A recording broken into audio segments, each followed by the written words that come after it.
Dear children, very good morning. Giant stock company profit and loss ആണ് നമ്മൾ ഇന്ന് prepare ചെയ്യാൻ പോകുന്നത്. അതിനു മുമ്പ് സ്റ്റേറ്റ്മെന്റ് ഓഫ് പ്രോഫിറ്റ് ആൻഡ് ലോസിന്റെ ഫോർമാറ്റ് നിങ്ങൾ പഠിച്ചിരിക്കണം. ആ ഫോർമാറ്റിന്റെ ബേസിലാണ് നമ്മൾ ജോയിന്റ് സ്റ്റോക്ക് കമ്പനിയുടെ ബാലൻസ് ഷീറ്റും P&L അക്കൗണ്ടും ഒക്കെ നമ്മൾ പ്രിപ്പയർ ചെയ്യുന്നത്. നമുക്കറിയാം companies act Indian accounting standard 1-ലാണ് നമ്മൾ പ്രിപ്പറേഷൻ ഓഫ് ഫിനാൻഷ്യൽ സ്റ്റേറ്റ്മെന്റ്സിനെ കുറിച്ച് പഠിക്കുന്നത്.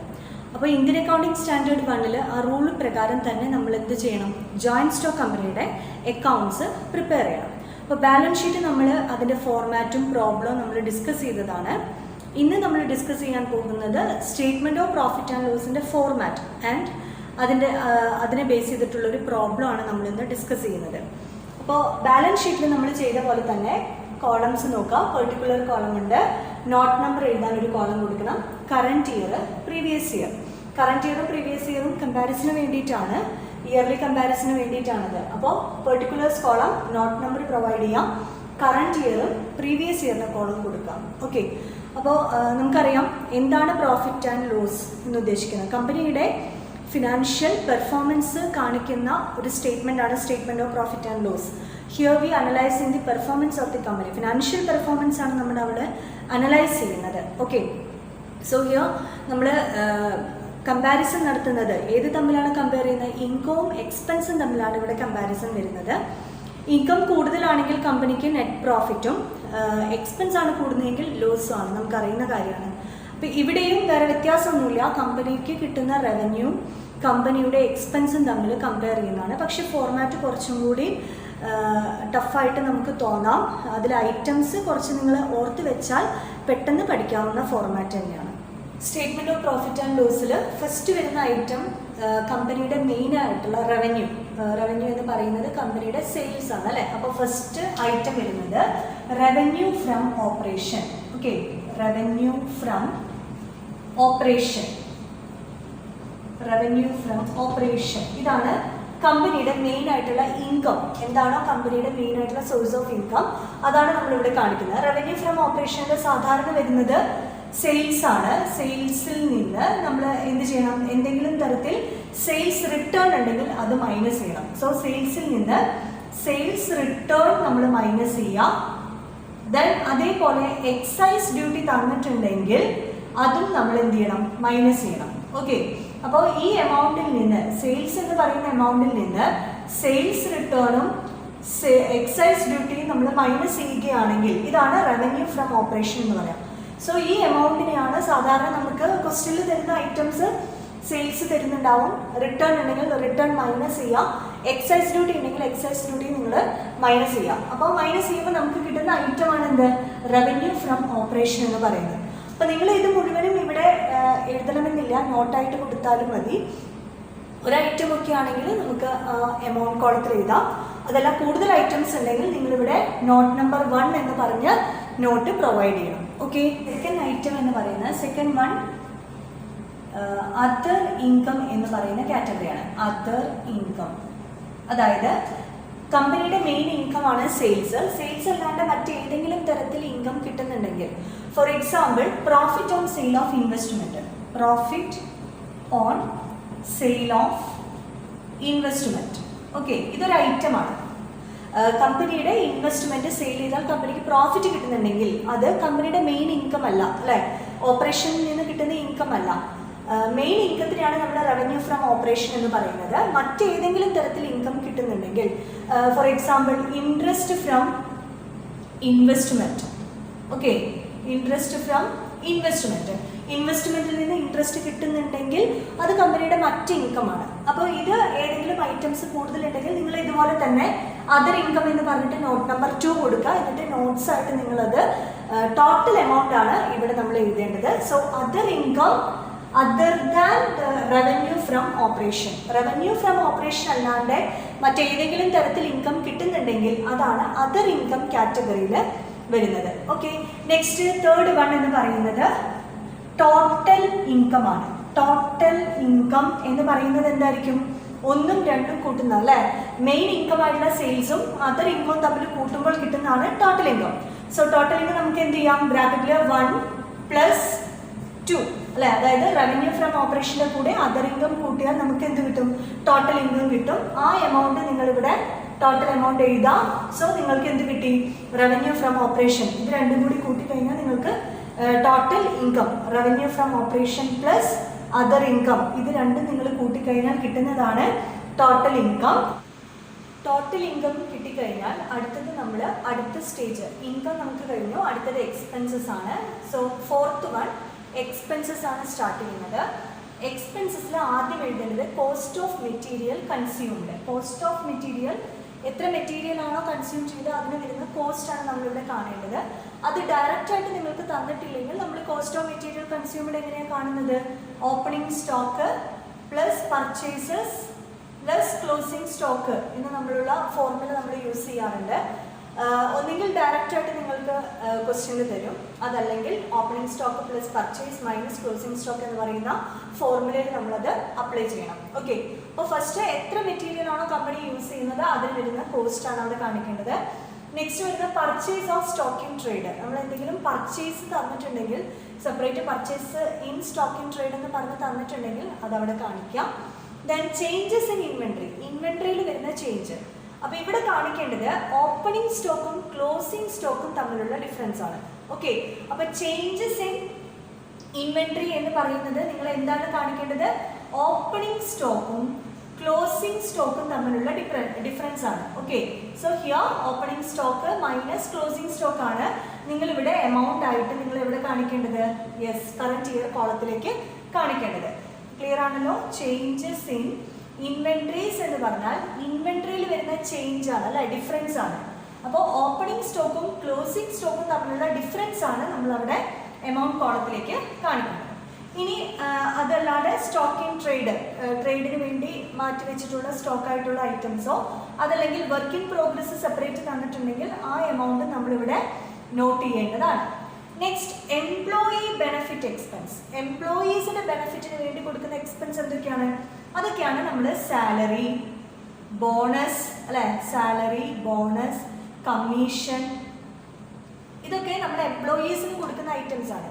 അപ്പോൾ അത് മോർ ദാൻ വൺ ഐറ്റംസ് ഉണ്ടെങ്കിൽ, സാലറി, ബോണസ്, കമ്മീഷൻ അങ്ങനെ ഒരുപാട് എംപ്ലോയി ബെനിഫിറ്റ് എക്സ്പെൻസുകൾ തന്നിട്ടുണ്ടെങ്കിൽ നമ്മൾ എന്ത് ചെയ്യണം? അതിന് നോട്ട് നമ്പർ കൊടുക്കണം. ഓക്കെ, നോട്ട് നമ്പർ നമ്മൾ പ്രൊവൈഡ് ചെയ്യുക. ഇവിടെ നോട്ട് നമ്പർ കൊടുക്കുക. എന്നിട്ട് അത് നോട്ട് ചെയ്തിട്ട് അതിൻ്റെ ടോട്ടൽ എമൗണ്ട് ആണ് എംപ്ലോയി ബെനിഫിറ്റ് എക്സ്പെൻസിൽ നമ്മൾ കാണിക്കേണ്ടത്. നെക്സ്റ്റ് ഫിനാൻസ് കോസ്റ്റ് ആണ്. ഫിനാൻസ് കോസ്റ്റ് എന്ന് പറഞ്ഞാൽ എന്താ? നമ്മൾ ഏതെങ്കിലും തരത്തിൽ ഫണ്ട് റേസ് ചെയ്തിട്ടുണ്ടെങ്കിൽ ആ ഫണ്ടിന് മുകളിൽ നമ്മൾ കോസ്റ്റ് കൊടുക്കും. ഫോർ എക്സാമ്പിൾ ലോൺ എടുത്തിട്ടുണ്ടെങ്കിൽ ലോണിന് മുകളിൽ നമ്മൾ ഇൻട്രസ്റ്റ് പേ ചെയ്യും അല്ലേ. അപ്പോൾ അങ്ങനെ വരുന്ന കോസ്റ്റ് ആണ് എന്ത്? ഫിനാൻസ് കോസ്റ്റ് എന്ന് പറയുന്നത്. Okay, next any depreciation on non current asset.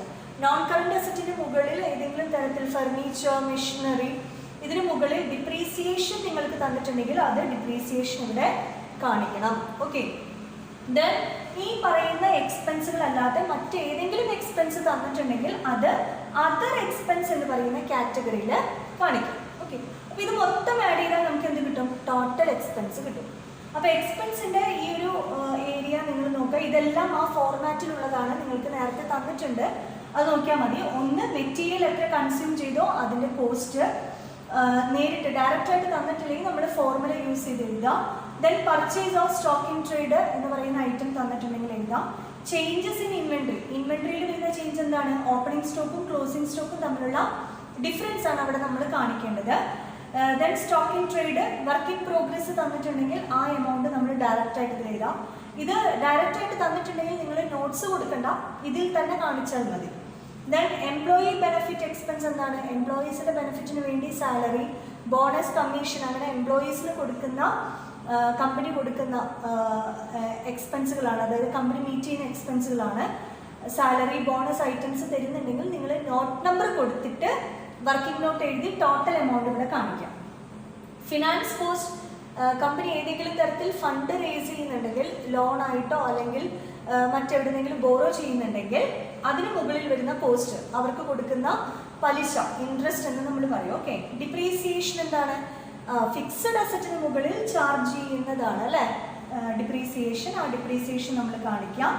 ഇനി ഈ പറയുന്ന ഐറ്റംസിലല്ലാത്ത ഏതെങ്കിലും എക്സ്പെൻസ് ക്വസ്റ്റ്യനിൽ തന്നിട്ടുണ്ടെങ്കിൽ അതർ എക്സ്പെൻസ് എന്ന് പറയുന്ന കാറ്റഗറിയിലാണ് നമ്മൾ നോട്ട് നമ്പർ കൊടുത്തിട്ട് കാണിക്കേണ്ടത്. ദെൻ ഇതെല്ലാം ആഡ് ചെയ്താൽ കിട്ടുന്നതാണ് ടോട്ടൽ എക്സ്പെൻസസ്. ഓക്കെ, ഇനി ഈ ടോട്ടൽ എക്സ്പെൻസും ഇവിടെ നമുക്ക് ടോട്ടൽ ഇൻകം കിട്ടിയിട്ടുണ്ട് അല്ലേ. അപ്പോൾ ഇത് തമ്മിലുള്ള ഡിഫറൻസ് നമ്മൾ ആദ്യം എടുക്കണം. ഓക്കെ, അപ്പോൾ എങ്ങനെയാണ് ടോട്ടൽ ഇൻകത്തിൽ നിന്ന് ടോട്ടൽ എക്സ്പെൻസ് മൈനസ് ചെയ്താൽ നമുക്ക് എന്ത് കിട്ടും? Profit before exceptional items and tax എന്ന് പറയുന്ന ഐറ്റം കിട്ടും. ഓക്കെ, ഇവിടെ എന്താ ചെയ്യണേ? 3യിൽ നിന്ന് ഈ 4 മൈനസ് ചെയ്താൽ 4 ആണ് എക്സ്പെൻസ്, ടോട്ടൽ എക്സ്പെൻസ് 4 മൈനസ് ചെയ്താൽ നമുക്ക് എന്താ കിട്ടുക? Profit before exceptional items and tax. Exceptional ഐറ്റംസിനും ടാക്സിനും മുന്നേ കാൽക്കുലേറ്റ് ചെയ്താൽ നമ്മുടെ ഒരു ഗ്രോസ് പ്രോഫിറ്റ് നമുക്ക് അവിടെ കിട്ടും. ഓക്കെ, ടോട്ടൽ ഇൻകവും ടോട്ടൽ എക്സ്പെൻസും മൈനസ് ചെയ്ത് കഴിഞ്ഞാൽ നിങ്ങൾക്ക് കിട്ടുന്നതാണ് എന്ത്? Profit or loss before exceptional items and tax. ഇത് കിട്ടിക്കഴിഞ്ഞാൽ അടുത്തത് നമ്മൾ കൺസിഡർ ചെയ്യേണ്ടത് എക്സെപ്ഷണൽ ഐറ്റംസ് ആണ്. അപ്പോൾ എന്തൊക്കെയാണ് ഇനി കമ്പനിയിൽ വരാൻ ചാൻസ് ഉള്ള എക്സെപ്ഷണൽ ഐറ്റംസ് എന്ന് നോക്കാം. അപ്പോൾ 6ാമത്തെ ഐറ്റം വരുന്നത് എക്സെപ്ഷണൽ ഐറ്റംസ്. എക്സെപ്ഷണൽ ഐറ്റംസ് എന്നുള്ളതാണ്. എക്സെപ്ഷണൽ ഐറ്റംസിൽ ഇൻകം ആണെങ്കിൽ ഇൻകം ആഡ് ചെയ്യാം, എക്സ്പെൻസ് ആണ് വരുന്നതെങ്കിൽ ഇപ്പോൾ എക്സെപ്ഷണൽ ഐറ്റംസ് 2 കാറ്റഗറി വരും. ഇൻകം ആണെങ്കിൽ ഇൻകം ആഡ് ചെയ്യാം, ഇൻകം എന്ത് ചെയ്യണം? ഈ പ്രോഫിറ്റിന്റെ കൂടെ ആഡ് ചെയ്യണം. ഇനി എക്സ്പെൻസ് ആണ് നിങ്ങൾക്ക് തരുന്നതെങ്കിൽ എക്സ്പെൻസ് എന്ത് ചെയ്യാം? മൈനസ് ചെയ്യാം. ഓക്കെ, ഫോർ എക്സാമ്പിൾ ഇവിടെ എക്സെപ്ഷണൽ ഐറ്റംസിൽ വരുന്ന ഒന്ന് എന്ന് പറയുന്നത് disposal of fixed asset. Fixed asset dispose ചെയ്ത് കഴിഞ്ഞാൽ വരുന്ന ഇൻകം ആണെങ്കിൽ ഇൻകം ആഡ് ചെയ്യാം, അതല്ല നമുക്കത് ഡിസ്പോസ് ചെയ്യുമ്പോൾ നഷ്ടമാണ് വരുന്നതെങ്കിൽ അത് നമ്മൾ മൈനസ് ചെയ്യാം. ഇനി മറ്റൊരു ഐറ്റം വരുന്നത് disposal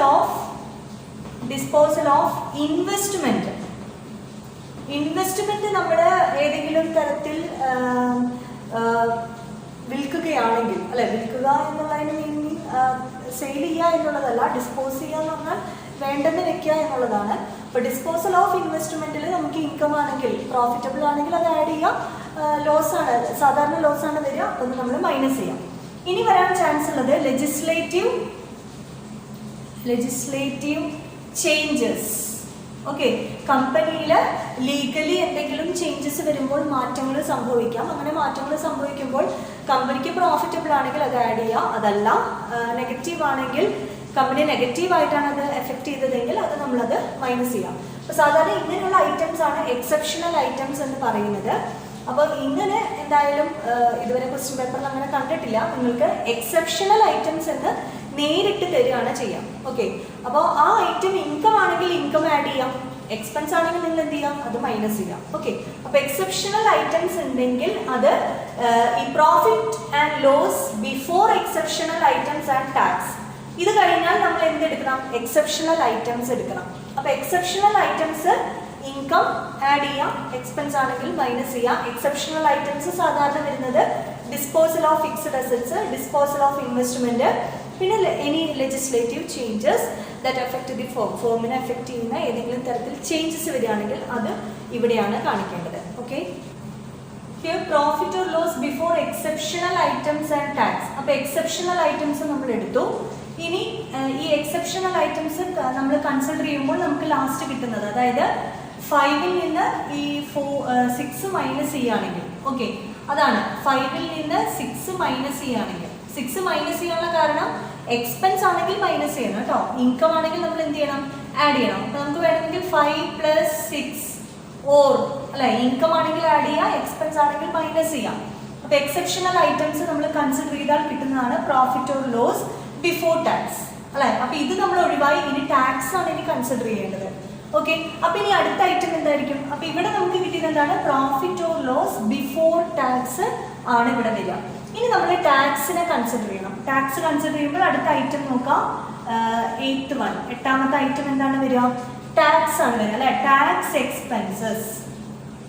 so tax expenses. Tax expense 2 തരത്തിൽ വരും. 2 തരത്തിലുള്ള ടാക്സ് എന്ന് ഞാൻ പറഞ്ഞിരുന്നു.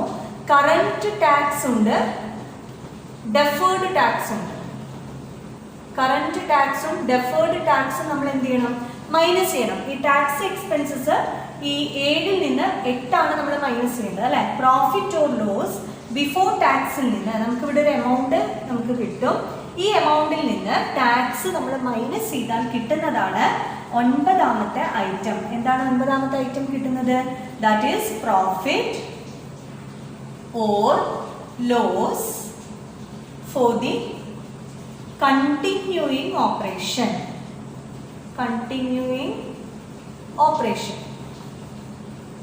ഓക്കെ, അപ്പൊ നമുക്ക് കിട്ടുന്ന ഐറ്റം എന്താണ്?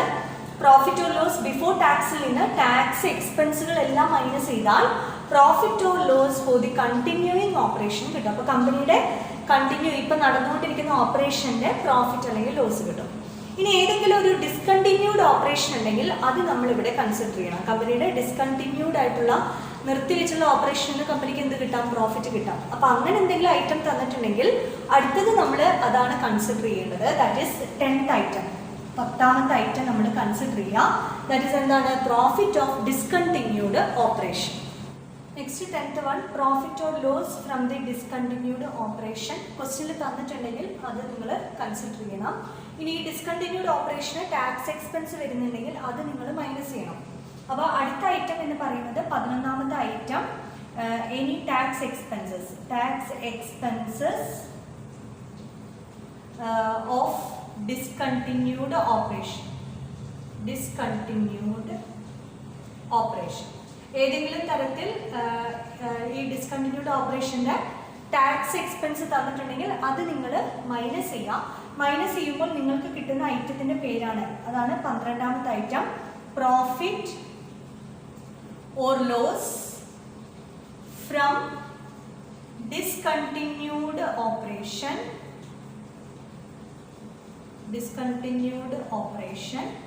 After tax. ഓക്കെ, അപ്പോൾ നമുക്ക് ലാസ്റ്റ് ഈ കിട്ടുന്ന ഐറ്റത്തിൻ്റെ പേരാണ്. ഈ ഡിസ്കണ്ടിന്യൂഡ് ഓപ്പറേഷൻ്റെ പ്രോഫിറ്റിൽ നിന്ന് ആ ഡിസ്കണ്ടിന്യൂഡ് ഓപ്പറേഷൻ്റെ ടാക്സ് നിങ്ങൾ മൈനസ് ചെയ്താൽ കിട്ടുന്നതാണ് profit or loss from the discontinued operation after tax എന്ന് പറയുന്ന ഐറ്റം. 13ാമത്തെ ഐറ്റം വരുന്നത് നമ്മുടെ ആക്ച്വൽ പ്രോഫിറ്റ് നമുക്ക് കിട്ടുകയാണ്. Profit for the period. നമുക്ക് കിട്ടുകയാണ്. ആ പീരീഡിലെ പ്രോഫിറ്റ് എന്ന് പറയുന്നത് നിങ്ങൾക്ക് എങ്ങനെയാണ് ഇത് കിട്ടിയത്? ഏതൊക്കെ ഐറ്റംസ് ആണ്? പ്രോഫിറ്റ് കണ്ടിന്യൂയിങ് ഓപ്പറേഷനും ഡിസ്കണ്ടിന്യൂഡ് ഓപ്പറേഷൻ്റെയും പ്രോഫിറ്റ് തമ്മിൽ ആഡ് ചെയ്യണം. അതായത് 9ാമത്തെ ഐറ്റവും ഡിസ്കണ്ടിന്യൂഡ് പ്രോഫിറ്റ് എവിടെ കിട്ടിയത്? അതാ 12ാമത്തെ ഐറ്റം. ഈ 2 ഐറ്റം കൂടി ആഡ് ചെയ്യുമ്പോൾ കിട്ടുന്നതാണ് profit for the period. Okay, അപ്പോൾ ഇവിടെ എഴുതാം 9th item plus 12th item. ഈ നമ്പറിലല്ല കാര്യം, നിങ്ങൾ ഐറ്റം നോക്കുക. കണ്ടിന്യൂയിങ് ഓപ്പറേഷൻ്റെ പ്രോഫിറ്റും ഡിസ്കണ്ടിന്യൂഡ് ഓപ്പറേഷൻ്റെ പ്രോഫിറ്റ് ഉണ്ടല്ലോ, ഡിസ്കണ്ടിന്യൂഡ് ഓപ്പറേഷൻ ആഫ്റ്റർ ടാക്സ് എന്ന് പറഞ്ഞ് നമ്മൾ ലാസ്റ്റ് കണ്ടുപിടിച്ച ഐറ്റം, അത് രണ്ടും തമ്മിൽ ആഡ് ചെയ്യുമ്പോൾ കിട്ടുന്നതാണ് ഏത്? പ്രോഫിറ്റ് ഫോർ ദി പീരീഡ് എന്ന് പറയുന്നത്. ഓക്കെ, ഇനി ഈ ഒരു ഐറ്റത്തിൻ്റെ കൂടെ മറ്റൊരു ഐറ്റം ആഡ് ചെയ്യാനുണ്ട്, അതർ കോംപ്രിഹെൻസീവ് ഇൻകം. എന്തെങ്കിലും നിങ്ങൾക്ക് തന്നിട്ടുണ്ടെങ്കിൽ, ക്വസ്റ്റ്യനിൽ കോംപ്രിഹെൻസീവ് ഇൻകം തന്നിട്ടുണ്ടെങ്കിൽ ഈ പ്രോഫിറ്റ് ഫോർ ദി പീരീഡിൻ്റെ കൂടെ കോംപ്രിഹെൻസീവ് ഇൻകം കൂടി കൂട്ടിയാൽ ടോട്ടൽ കോംപ്രിഹെൻസീവ് ഇൻകം കിട്ടും. ഓക്കെ, അപ്പോൾ നമുക്കത് നോക്കാം. ഇതിൻ്റെ താഴെ എന്താണ് വരിക? കോംപ്രിഹെൻസീവ് ഇൻകം നിങ്ങൾ ആഡ് ചെയ്യണം. പ്രോഫിറ്റ് ഫോർ ദി പീരീഡ്, അതിൻ്റെ കൂടെ നമ്മൾ അടുത്ത ഐറ്റം ആഡ് ചെയ്യണം, അതാണ് അതർ കോംപ്രിഹെൻസീവ്. 14ാമത്തെ ഐറ്റം അതർ കോംപ്രിഹെൻസീവ് ഇൻകം നിങ്ങൾ ആഡ് ചെയ്യാം. അതർ കോംപ്രിഹെൻസീവ് ഇൻകം ജനറലി ഇതിൽ വരുന്ന ഐറ്റം, കോംപ്രിഹെൻസീവ് ഇൻകത്തിൽ വരുന്ന ഐറ്റം എന്ന് പറയുന്നത് changes in revaluation surplus. Okay, revalue ചെയ്യുമ്പോൾ ഇനി അസറ്റ്, നമ്മൾ ഏതെങ്കിലും അസറ്റ് റീവാല്യൂ ചെയ്യുന്ന സമയത്ത് വരുന്ന ഇൻകമാണ് സാധാരണ അതിൽ വരിക. അതല്ലെങ്കിൽ നിങ്ങൾക്ക് ഡയറക്റ്റ് ആയിട്ട് അതർ കോംപ്രിഹെൻസീവ് ഇൻകം എന്ന് നിങ്ങൾക്ക് ക്വസ്റ്റ്യനിൽ തരും. ആ ഐറ്റം തരികയാണെങ്കിൽ നിങ്ങൾ എന്ത് ചെയ്യണം? പ്രോഫിറ്റ് ഫോർ ദി പീരീഡിൻ്റെ ഒപ്പം അതർ കോംപ്രിഹെൻസീവ് ഇൻകം നിങ്ങൾ ആഡ് ചെയ്യണം. ആഡ് ചെയ്യുമ്പോൾ നിങ്ങൾക്ക് കിട്ടുന്ന 15ാമത്തെ ഐറ്റത്തിന് പറയുന്നതാണ് ടോട്ടൽ കോംപ്രിഹെൻസീവ് ഇൻകം. ഓക്കെ, എങ്ങനെയാണ് ടോട്ടൽ കോംപ്രിഹെൻസീവ് ഇൻകം കിട്ടുന്നത്? 13ഉം 14ഉം നമ്മൾ ആഡ് ചെയ്യുമ്പോൾ 13ാമത്തെ ഐറ്റവും 14ാമത്തെ ഐറ്റവും ആഡ് ചെയ്യുമ്പോൾ നമുക്ക് കിട്ടുന്നതാണ് ടോട്ടൽ കോംപ്രിഹെൻസീവ് ഇൻകം എന്നുള്ളത്. അതർ കോംപ്രിഹെൻസീവ് ഐറ്റം ആയിട്ട് വരുന്ന any revaluation surplus changes, asset revalue ചെയ്യുന്ന സമയത്ത് ഓഡിറ്ററോ അല്ലെങ്കിൽ കമ്പനി റീവാല്യൂ ചെയ്യുന്ന സമയത്ത് വരുന്ന സർപ്ലസ്, ആ ഐറ്റമാണ് അതർ കോംപ്രിഹെൻസീവ് ഇൻകം ആയിട്ട് അവിടെ കാണുന്നത്. ആ other comprehensive income profit for the പീരീഡിന്റെ കൂടെ ആഡ് ചെയ്താൽ ടോട്ടൽ കോംപ്രിഹെൻസീവ് ഇൻകം നിങ്ങൾക്ക് കിട്ടും. അപ്പോൾ ഈ ഫോർമാറ്റ് കറക്റ്റ് പഠിച്ചു കഴിഞ്ഞാൽ നിങ്ങൾക്ക് പ്രോബ്ലം ചെയ്യാൻ ഈസിയാണ്. ഓക്കെ, നെക്സ്റ്റ് ഐറ്റം 16ാമത്തെ ഐറ്റം ആണ്. അടുത്ത് നമ്മൾ കണ്ടുപിടിക്കേണ്ടത് EPS ആണ്. EPS എന്ന് പറഞ്ഞാൽ എന്താ? ഏർണിങ്സ് പെർ ഷെയർ എന്നാണ് നമ്മൾ കണ്ടുപിടിക്കേണ്ടത്. ഏർണിങ്സ് പെർ ഷെയർ ആണ് കാൽക്കുലേറ്റ് ചെയ്യുക. EPS കാണുമ്പോൾ രണ്ട് തരത്തിൽ കാണാനുണ്ട്. ഒന്ന് ബേസിക് ആയിട്ട് നമുക്ക് കാണാനുണ്ട്, ബേസിക് ആൻഡ് ഡൈല്യൂട്ടഡ്. ഓക്കെ, ഇതിൽ നമ്മൾ രണ്ട് തരത്തിൽ കാൽക്കുലേഷൻ വരുന്നുണ്ട്. ബേസിക് ആയിട്ടുള്ളതിൻ്റെ കാൽക്കുലേറ്റ് ചെയ്യണം, ഡൈല്യൂട്ടഡ് ആയിട്ടുള്ളതും കാൽക്കുലേറ്റ് ചെയ്യണം. ഈ ബേസിക് എന്ന് പറഞ്ഞാൽ ഇക്വിറ്റിൻ്റെ ആണ് നമ്മൾ കാൽക്കുലേറ്റ് ചെയ്യുന്നത്, ഇക്വിറ്റി ഷെയറിന്റെ മുകളിലാണ് കാൽക്കുലേറ്റ് ചെയ്യുന്നത്. ഡൈല്യൂട്ടഡ് എന്ന് പറഞ്ഞാൽ കൺവേർട്ടബിൾ പ്രിഫറൻസ് ഷെയർസ് തന്നിട്ടുണ്ടെങ്കിൽ അതാണ് ഡൈല്യൂട്ടഡിൽ വരുന്നത്. അപ്പൊ എങ്ങനെയാണ് EPS കാൽക്കുലേറ്റ് ചെയ്യുക? EPS കാൽക്കുലേറ്റ് ചെയ്യണമെങ്കിൽ profit divided by number of equity shares, എത്ര ഷെയർസ് ഉണ്ടോ അതിന്റെ നമ്പർ കൊണ്ടാണ് ഡിവൈഡ് ചെയ്യേണ്ടത്. ഓക്കെ, അപ്പോൾ EPS 4, അപ്പോൾ EPS ഏതിൻ്റെയാണ് മുകളിലാണ് കാണേണ്ടത്? EPS 4 ആദ്യം കാണേണ്ടത് കണ്ടിന്യൂയിങ് ഓപ്പറേഷൻ്റെ ആണ്.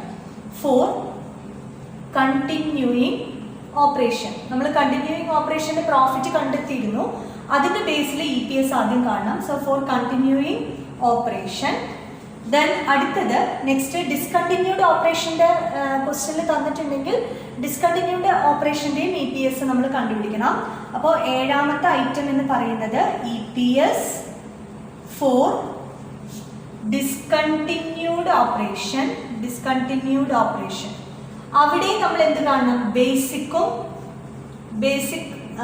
ബേസിക്കിന്റെ കാൽക്കുലേഷൻ, ഇക്വിറ്റിന്റെ മുകളിൽ കാൽക്കുലേറ്റ് ചെയ്യുന്നതിനാണ് ബേസിക് എന്ന് പറയാം. ഇനി കൺവേർട്ടബിൾ പ്രിഫറൻസ് ഷെയർസ് ആണ് ക്വസ്റ്റ്യനിൽ തരുന്നതെങ്കിൽ അതിനെയാണ് നമ്മൾ ഡൈല്യൂട്ടഡിന്റെ ബേസിൽ കാൽക്കുലേറ്റ് ചെയ്യാം. അപ്പോൾ ബേസിക് കാണണം, അതേപോലെ തന്നെ ഡൈല്യൂട്ടഡും നമ്മൾ കണ്ടുപിടിക്കണം. ആൻഡ് ലാസ്റ്റ് ഐറ്റം വരുന്നത് 8ാമത്തെ ഐറ്റം വരുന്നത് 18ാമത്തെ ഐറ്റം വരുന്നത് EPS.